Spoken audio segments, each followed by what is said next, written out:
Good afternoon, colleagues. The first item of business this afternoon is portfolio questions. The portfolio on this occasion is social justice.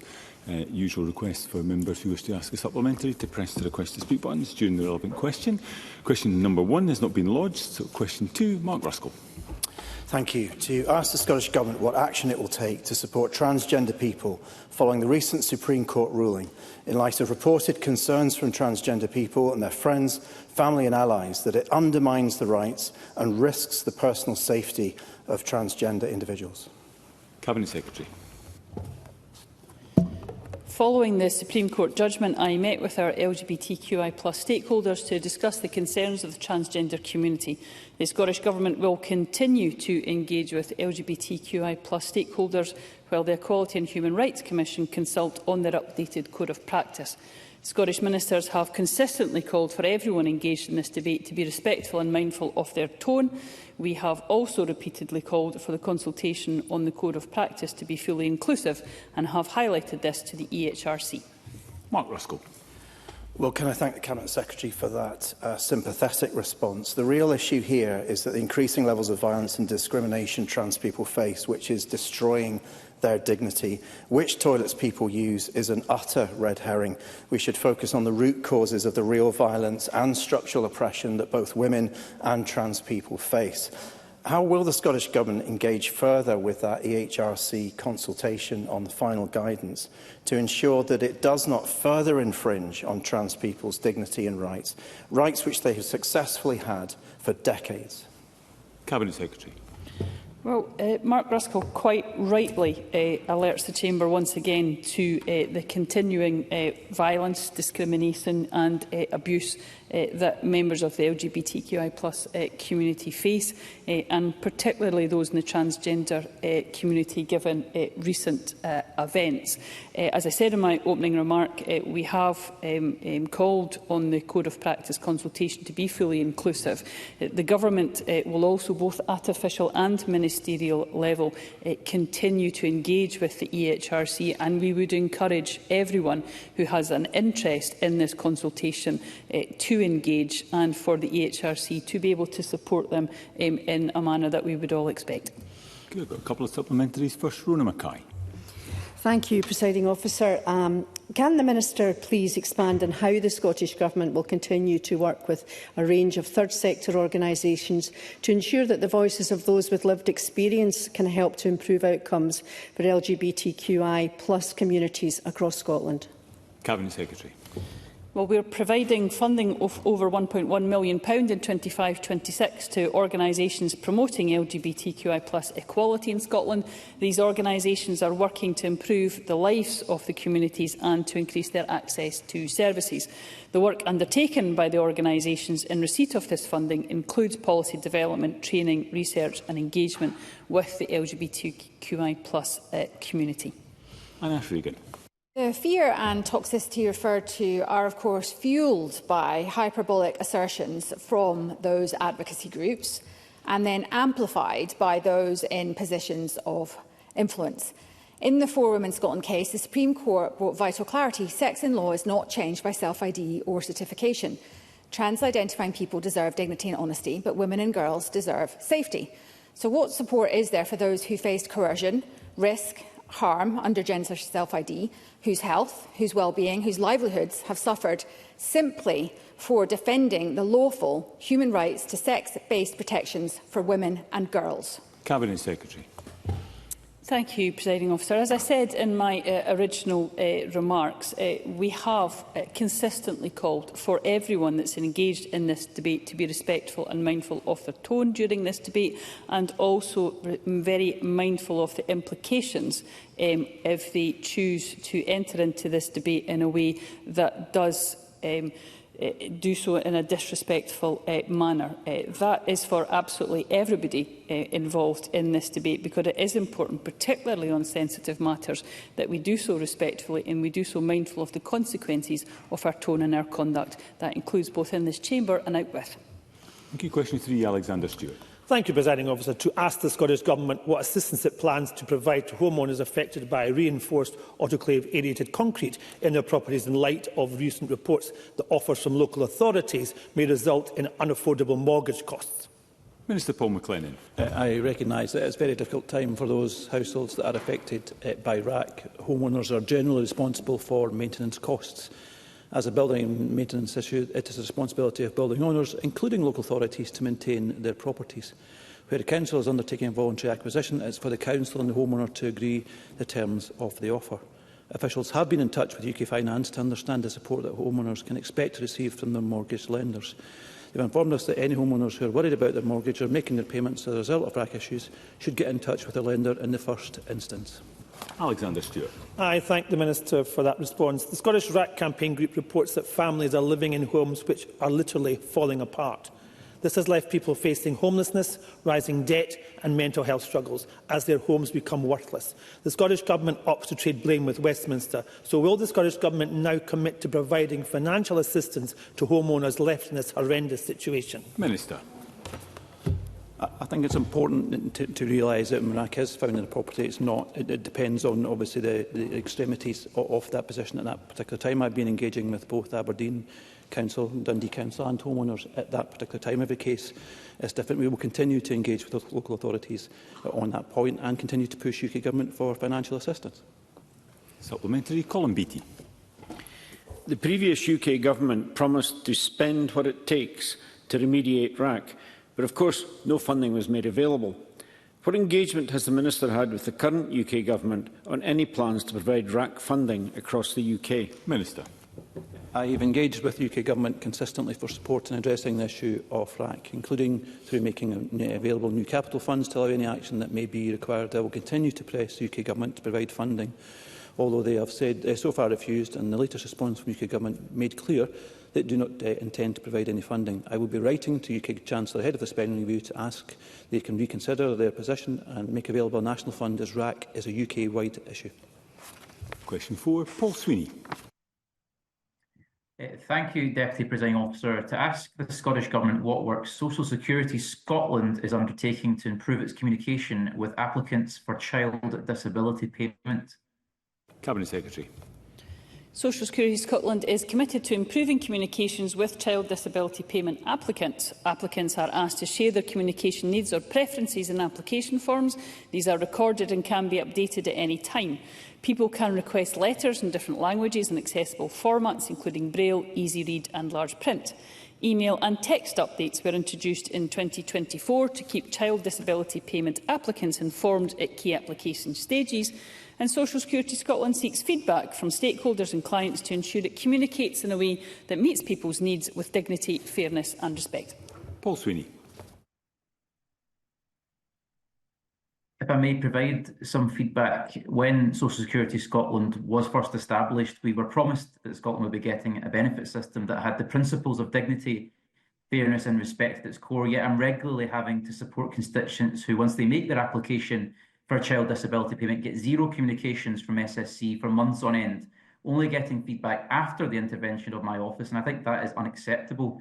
With the median average processing time for a child disability payment increasing from 73 working days to 79 working days over the last quarter, this lack of communication is increasingly distressing for constituents forced to wait and wonder whether their application has been successful. I don't think there's any dignity in this approach. So does the Cabinet Secretary agree with me that this needs to change and that Social Security Scotland must improve both its processing times and its proactive communication with applicants for child disability payment? Cabinet Secretary.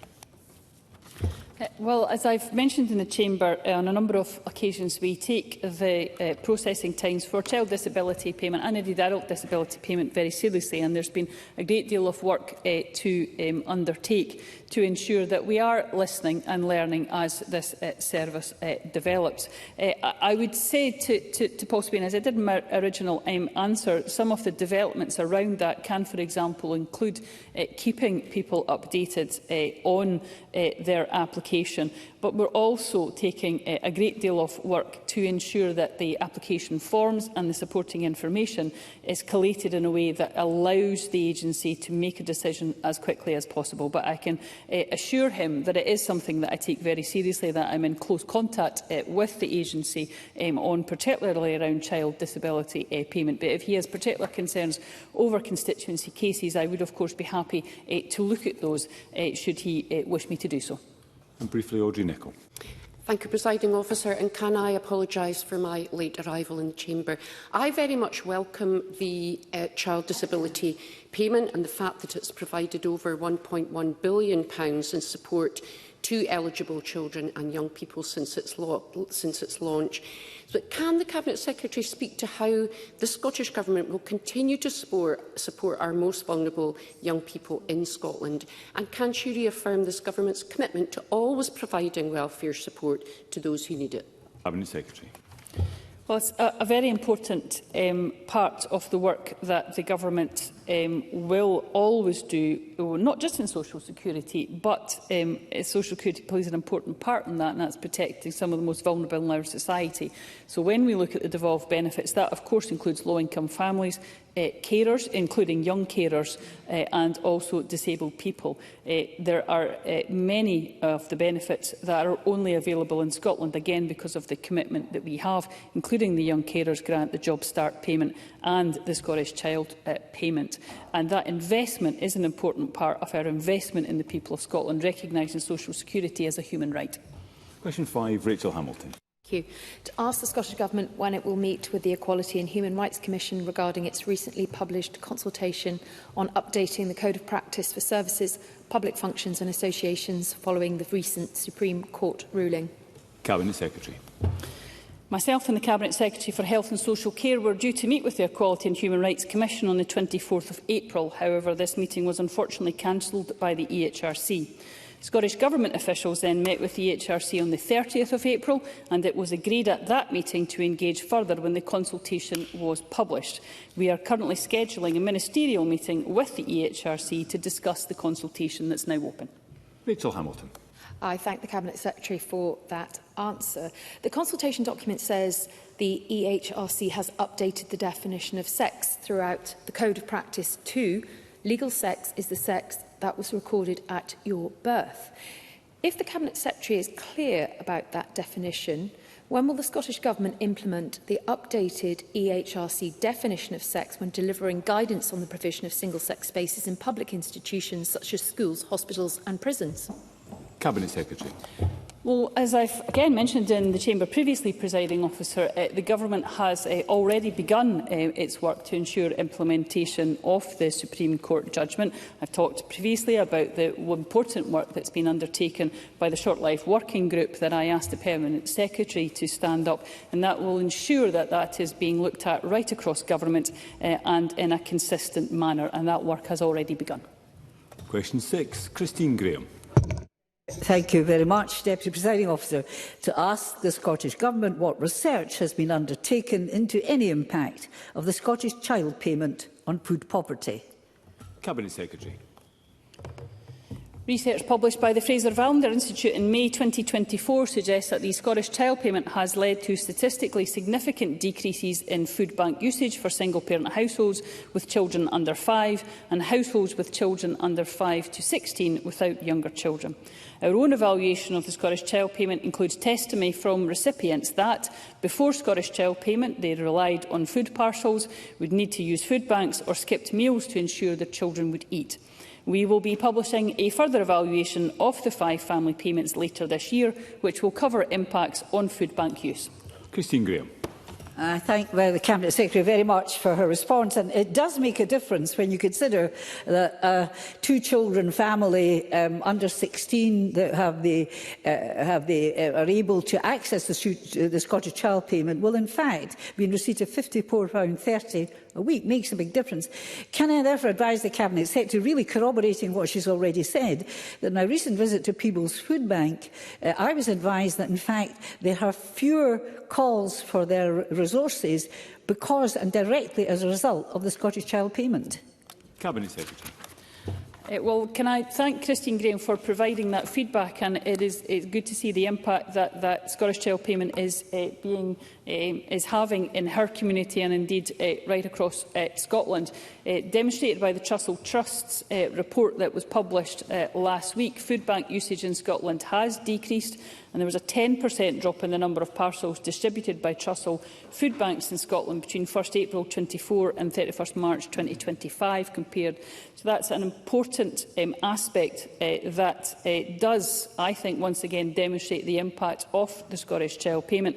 But I know there is more to do, Presiding Officer, and that's exactly why we will continue with our work to mitigate against the two-child cap, given the UK Government's decision not to do so. Supplementary, Liz Smith. The Cabinet Secretary knows that we had very extensive engagement this morning at committee over the whole question of child poverty, and I think one of the things that came out of this morning was the fact that there needs to be much greater use of data to just ascertain where we are going in terms of the effectiveness of policy. Can I just get the Cabinet Secretary's assurance that there will be greater cooperation between the Scottish Government and local authorities to ensure that we get that right data? Cabinet Secretary.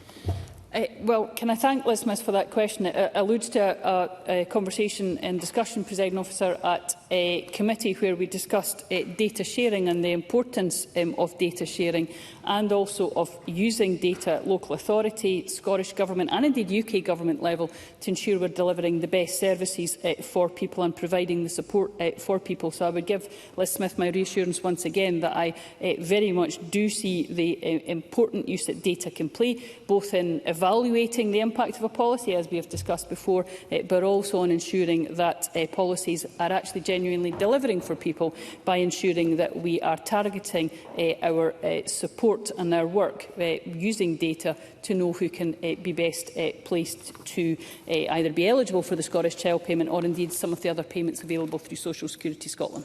Question 7, Graham Simpson. Thank you. To ask the Scottish Government whether it will provide an update on what actions it is taking to end the housing emergency. Minister Paul McLennan. The Cabinet Secretary for Social Justice made a statement to Parliament on the 22nd of May. Since the National Housing Emergency was declared, we've been working at pace to implement changes to address the current position and attend to the longer-term pressures. Actions include increasing the affordable housing supply programme to £768 million, bringing 1,000 homes back into use and committing £100 million into the mid-market rental sector. The programme for government reaffirmed the commitment to deliver 110,000 affordable homes by 2032. Graham Simpson. I thank the Minister for that answer, but I can't help thinking that there is no housing emergency plan after that. Now, following last week's statement, I mentioned the issue of sites not being able to progress because they can't get grid connections. And there's a couple of other issues I want to raise very, very quickly. The time it takes for developers to get permissions, which can be as long as 2 years, and the upfront costs, which can be in the hundreds of thousands of pounds before any work can be done. So can the Minister say what he's doing to unlock development by speeding up the system and making the process cheaper? Minister. Yeah, there's a number of points. I think one is the work we're undertaking with Homes for Scotland on stalled sites, such as issues such as mentioned before, such as on water and so on. So we're working very closely with them and local authorities on that particular point. We're also recruiting more planners into the system, again working with the RTPI and working with local authorities on that particular point. We've got the targeted 5 local authority approach where we're working with the 5 local authorities that are under most pressure on that particular point, including Edinburgh and Glasgow in terms of that. There's other actions obviously we're taking. Only this morning I had a visit to empty homes, an empty home in Glasgow which was tried to look at for 5 people, for 5 bedrooms, getting people into that as soon as possible. So £3.7 million investment has brought 11,000 homes back, and we've also had another additional £2 million this year in terms of that. It's extension of Rural Housing Fund that we've talked about as well. Just yesterday the Cabinet Secretary and I met with RSLs to talk about their role in this. Also in the House Investment Task Force, which looks to bring more finance into the sector. We'll also be publishing the report very soon as well. But happy to engage with Mr Simpson on any issues that he raises. Supplementary, Beatrice Wishart. Thank you, Presiding Officer. A constituent who found themselves homeless and was allocated emergency accommodation sought my assistance after racking up considerable debt for exorbitant electricity costs while trying to keep themselves warm in a poorly insulated property. How can the Scottish Government support energy efficiency improvements for emergency housing accommodation and ensure people who find themselves in need of such emergency housing are treated with dignity and respect? Minister. thank the member for that particular point, and happy to pick up the constituents' concerns with her individually on that. Obviously, we work with local authorities. It's their duty to provide affordable housing, and obviously affordable housing also means in terms of the heating element, which I think is important. But happy to pick up the specific constituent point that she raises. Thank you. And question 8, Stuart McMillan. Thank you, Presiding Officer. To ask the Scottish Government what discussions its Population Task Force has had with the UK Government regarding the proposals in the White Paper on immigration in advance of its publication. Minister Colcap-Stewart. Thank you, Presiding Officer. A key strand of the Scottish Government's migration strategy is to engage with the UK Government to make the case for immigration system changes which reflect Scotland's demographic and economic needs. The Scottish Government issued comprehensive, evidence-based proposals to the Home Office during the Immigration White Paper's development. Following this, there was no substantive engagement from the Home Office. The White Paper includes none of the Scottish Government's proposals and fails to account for Scotland's requirements.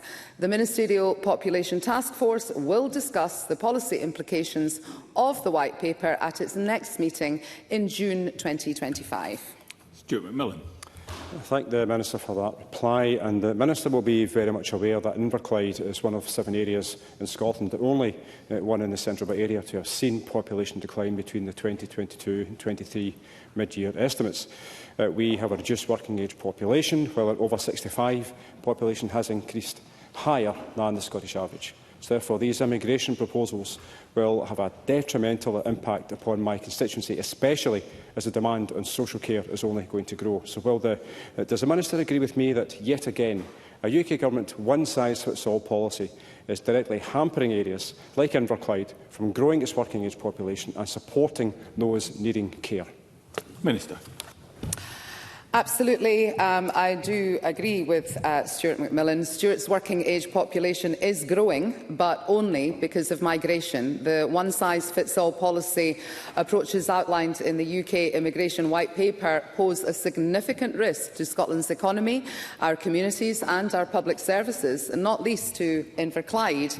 That's why we are taking actions where we can, including providing £60,000 over 2 years to support delivery of a local authority-led strategy aimed at addressing depopulation. Ending international recruitment would have a profoundly negative and potentially catastrophic impact on the social care sector in many Scottish communities, including Inverclyde.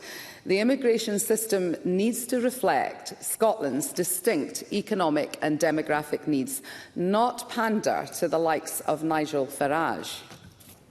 Thank you, Minister. That concludes portfolio questions. There will be a brief pause before we move to the next item of business to allow front benches to change.